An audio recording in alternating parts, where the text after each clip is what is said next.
Yo, what's up mga ka-Doy TV Sports? Welcome back dito sa ating malupitang channel, Doy TV Sports lamang po.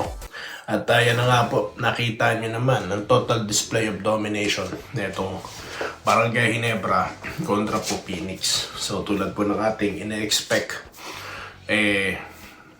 ilalaglag na po sila ng Barangay Ginebra. Bagaman nakipagsagutan sana sila ng 3-point shot sa first quarter, pero talagang a total display of talaga ang ginawa ng Ginebra. Okay, so sa pagkakataon po yan, nanalo sila. So yun lang naman ang topic natin dito. Gusto ko lang magpa-shoutout. Okay. Kasi nga po, nagulat ako sa San Miguel. Nilaglag po ng rain or shine. For me, this is really unexpected po talaga, Pero po kasi talagang pinaspasan sila talaga. Energy talaga ginamit ng rain or shine. At dahil po sa ginawa na yun ng rain or shine, they're really a threat na rin po. Okay? Dahil nga, nabasag na nila yung expectation ko, di nila madadala yung energy, yung kanilang performance from elimination going dito sa play. This is considered like a playoffs already for them, di po ba? Kasi nga twice to beat ito. At di na nga po pinaabot ng rain or shine na sila po talunin pa at magharap sila sa sudden death. So, ito na po ang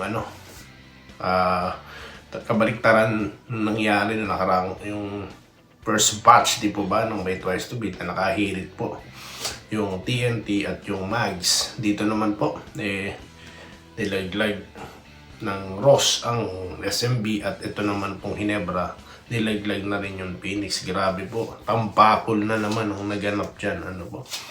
Talagang tak-tak ng gusto ginawa ng Ginebra, So congratulations sa ating mga taga-barangay.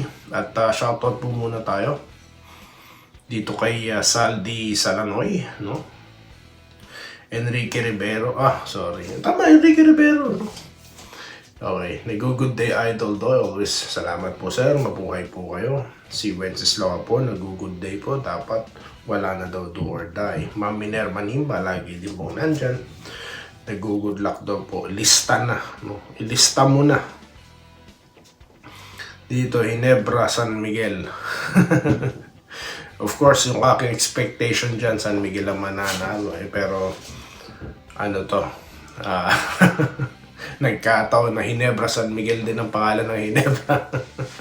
Kaya safe pa rin si Doy TV.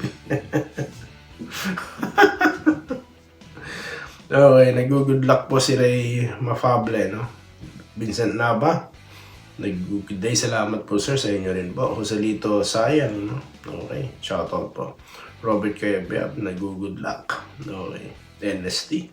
Danilo de la Cruz, hindi na yan bibigyan ng pagkakataon ng makaisa. Malabo pa ito sa baon ng pusit.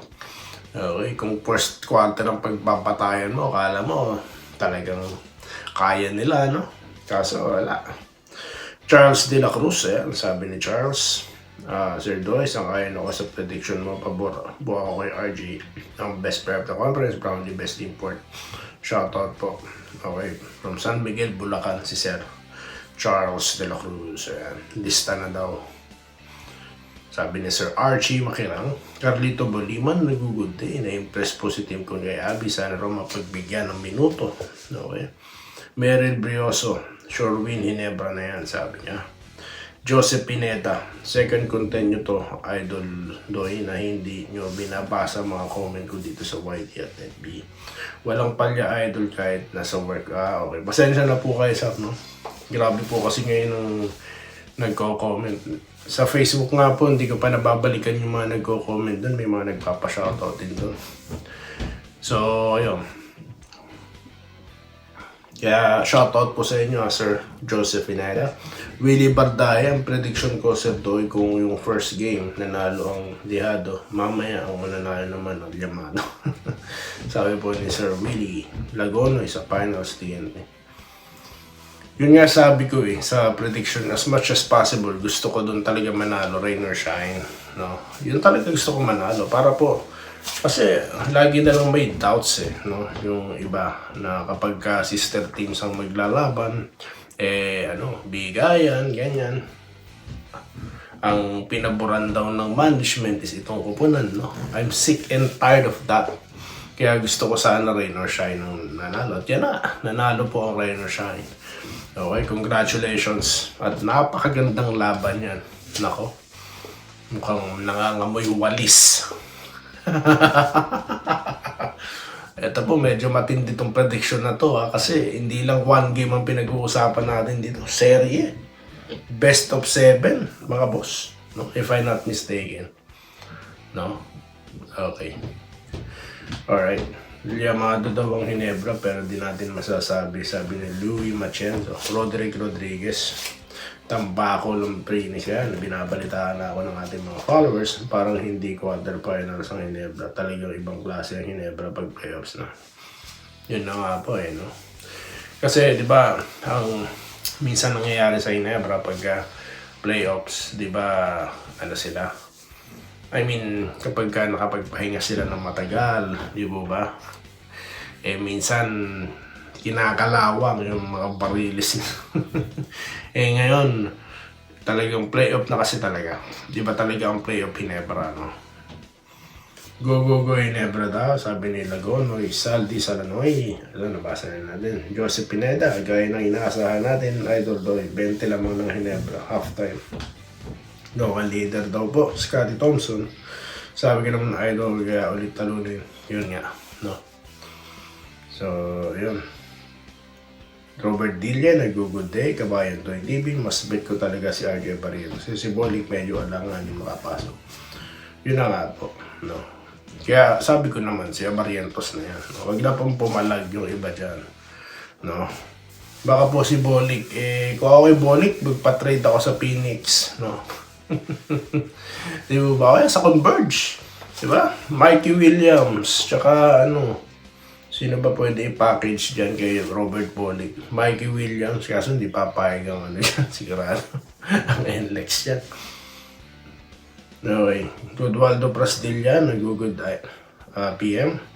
Simula naman ang mga vlog na puro fake news, mga balita nila, kaya dapat na Ginebra laban sa Phoenix. Okay, dapat nanalo. Sir Godwaldo, salamat po.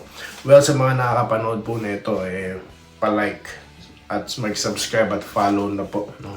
Huwag niyo pong kakalimutan mag-like po, no? Okay. Halimbawa, ang average viewers po natin dito 1,000 no? Kung 1,000 kayong magla-like dito, mga boss, na po? Tawag dito. Magkakaroon tayo ng mas malakas na boses, mga boss. Vincent Nava, pag lumusot ang TNT, ang makakalaban nila sa semi-Ginebra. Yun na nga po, no? Well, may mga fans na rin po, rain or shine, ha? Okay. Kala ko nun, mga empleyado, Sino ba yung malalakas magdala ng empleyado sa BB? Para may chef.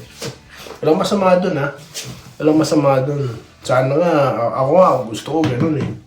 Kung ako empleyado dyan, pupunta talaga ako dyan, no? Makikipag...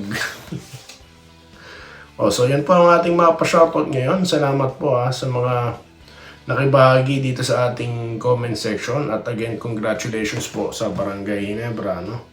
Okay, iba po kasi talaga pag nakakalaban na Ginebra malakas, no? Talagang masarap makipag-asaran. Kaso mukhang marami na rin talaga nag-predict na ilalaglag na po ng Ginebra itong Phoenix ngayon, no? So yun po, maraming salamat po. At salamat nga po pala sa mga nag-like na rin dito sa ating post, no? Salamat po sa inyong lahat. Mabuhay po kayo. At yun po, mag-usap po tayo mamaya for more in-depth analysis sa game na yan na Ginebra at Phoenix. Maraming salamat po. Good night. Masarap na naman ang mga tulog nyo. Ma'am Irene Gillia, shoutout po. Okay, Sir Christian Arahan. Salamat po sa panonood. Subscribe na para sa mga susunod na basketball at boxing videos.